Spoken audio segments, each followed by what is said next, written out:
Leblebija polako ali sigurno poprima nadimak soja banata. Pozdrav, ja sam Bojan Milovac, upravnik Login Eko imanja u Novom Kneževcu. Pozdrav, ja sam Barački Slobodan, ja sam agronom i danas ćemo pričati o setvi leblebije i operacijama koje to prate. Hajde da odemo na polje da vidimo kako to zaista izgleda.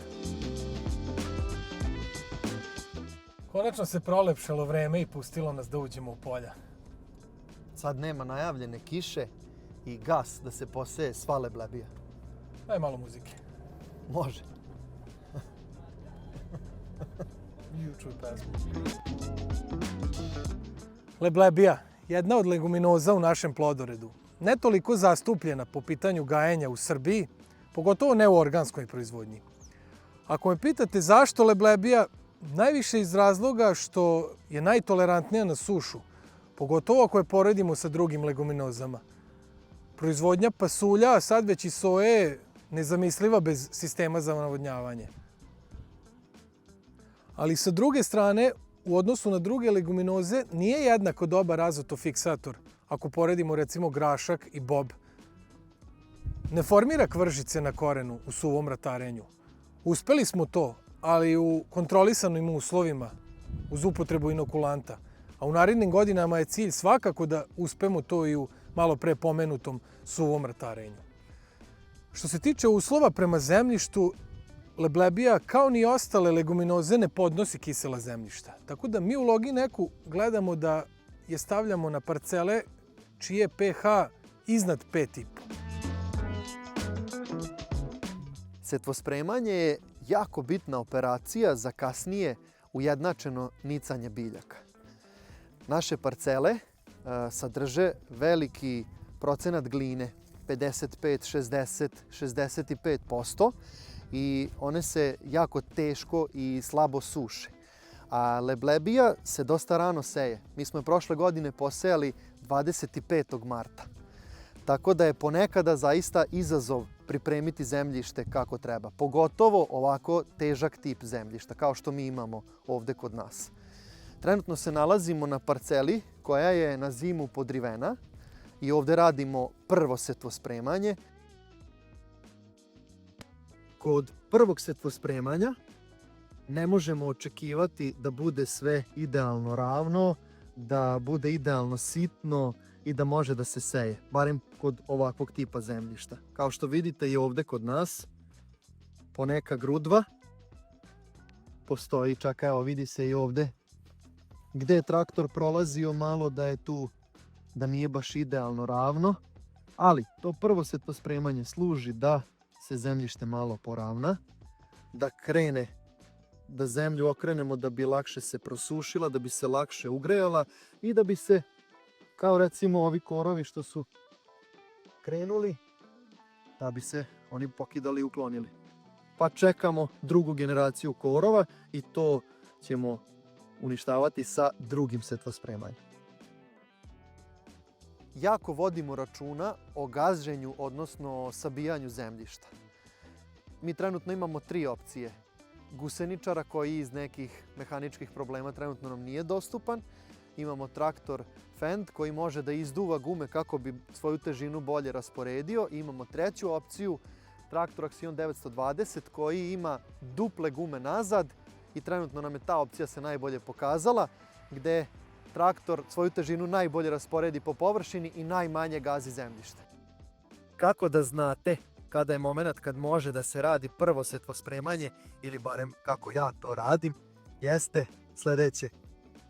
Nogom zagrebem ovaj gornji deo, simuliram kao da je moja noga radni organ od setvospremača, provlačim je kroz plato i ukoliko nema nalepljene zemlje, to znači da može da se krene u ovakav tip obrade koji nije nešto dubok.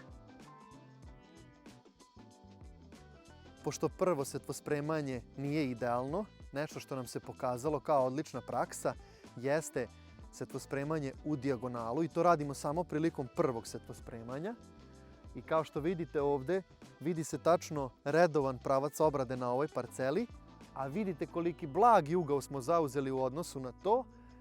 I šta dobijamo sa time jeste, kad krene drugo setvospremanje, onda ćemo mnogo bolje popuniti neravnine koje nastaju sada u ovim vlažnim uslovima.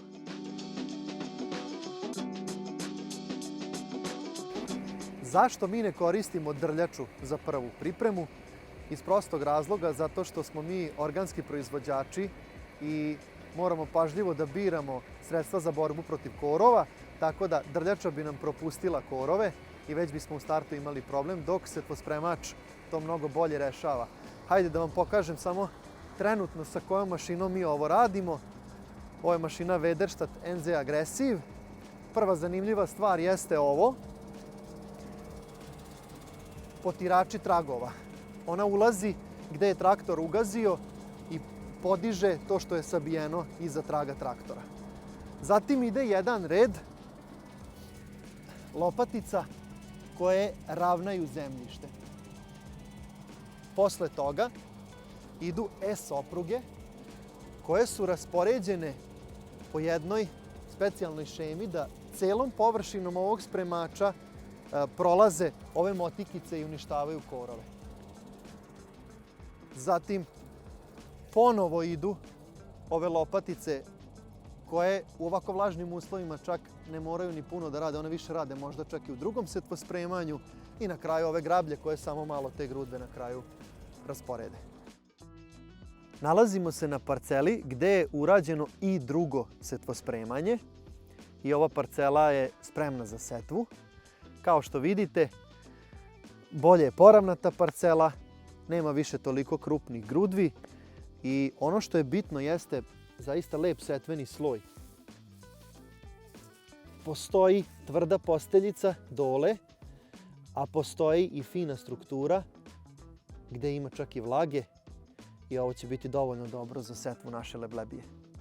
U organskoj proizvodnji nije svejedno kada ćete uraditi to drugo setvospremanje. Mi kako radimo jeste da jedan dan ili maksimalno 2 dana pred setvu radimo to setvospremanje iz jednog prostog razloga. Svi korovi koji se u tom trenutku nalaze na njivi, mi ih uništavamo. Jer ukoliko bismo uradili dosta ranije setvospremanje, korovi bi u stvari imali prednost u odnosu na naš usjev. Što se tiče sortimenta leblebije, sejemo sortu Pasquilla, sopstveno seme koje smo ostavili od prošle godine, izuzetne čistoće i klijavosti. Što se tiče same setve, nju izvodimo na međurednom razmaku od 50 cm. U redu mu to dođe negde oko 3 do 4 cm od semena do semena i na dubinu od 5 do 7 cm. Ciljamo 440.000 biljaka po hektaru. Ove godine to ispadne 175 kg po hektaru semena, ali znamo da to iz godine u godinu varira. Zavisi od mase 1000 semena. A ako me pitate kojom sejalicom radimo, u pitanju je širokoredna sejalica Vederstadt Tempo V12. Optimalni rok setve leblebije je iz našeg iskustva u Logineku negde od 25. marta do 15. aprila. Što se tiče ove godine, mi planiramo da zasnujemo leblebiju na 177 hektara naših polja. Evo nas, prva kontrola korova u leblebiji, 4 do 8 dana nakon setve. Mi volimo da kažemo kontrola korova na crno. Zašto na crno? Zato što u konvencionalnoj proizvodnji uglavnom ljudi prskaju na crno. Mi ne smemo da koristimo nikakve pesticide, tako da mi radimo kontrolu korova na crno. Mašina Aerostar Rotation koja podsjeća na sunce grablje s kojima, na primjer, farmeri prevrću otkos lucerke. Mi ovdje ne prevrćemo ništa u suštini. Radni organi koji podsjećaju na sunce rade u površinskom sloju, a da ne oštećuju klicu samog useva. Znači, ova mašina ima višestruku namenu. Kontrola korova, kao što smo i rekli, ponici korova ili bele niti koje se stvore par dana nakon setve ili čak i neki veći korov koji je spremač propustio. To je glavna namena, da eliminišemo taj korov i damo prednost našem usevu. ne možete očekivati da odstrani svu palamidu. Manju najverovatnije hoće, a kod veće će samo očerupati listove i ona će se brzo regenerisati. Pored toga, ova mašina ima još namena. Brazdica koja nekad ostane otvorena u setvi zbog stanja vlažnosti zemljišta u tom momentu se sa ovom mašinom zatvori. Zatim, treća namena je da na neki način poravnamo celu parcelu nakon setve. Mašina ima veliki učinak zato što je 12 metara radni zahvat i može i da se ide brzinom i do 15 km na čas. A što se tiče nekih podešavanja, ne postoje fiksna. Podešavanje je od parcele do parcele u zavisnosti od stanja vašeg useva, odnosno na kojoj se dubini klica nalazi i koliko joj još fali, na primjer, da izađe na površinu i stanja zakorovljenosti parcele na kraju krajeva. Tako da ne možemo da kažemo agresivnost stavi na toliko i vozi toliko i uradit ćeš posao. Jednostavno, to je do operatera.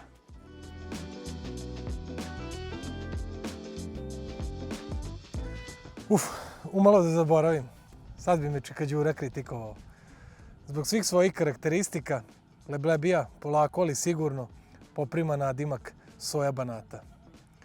Da li ste vi razmišljali da gajite leblebiju na vašem imanju? Šta biste voljeli da vidite u nekim od narednih videa? Pišite nam u komentarima, a mi ćemo se potruditi da odgovorimo na to. Pozdrav! Ćao, pozdrav!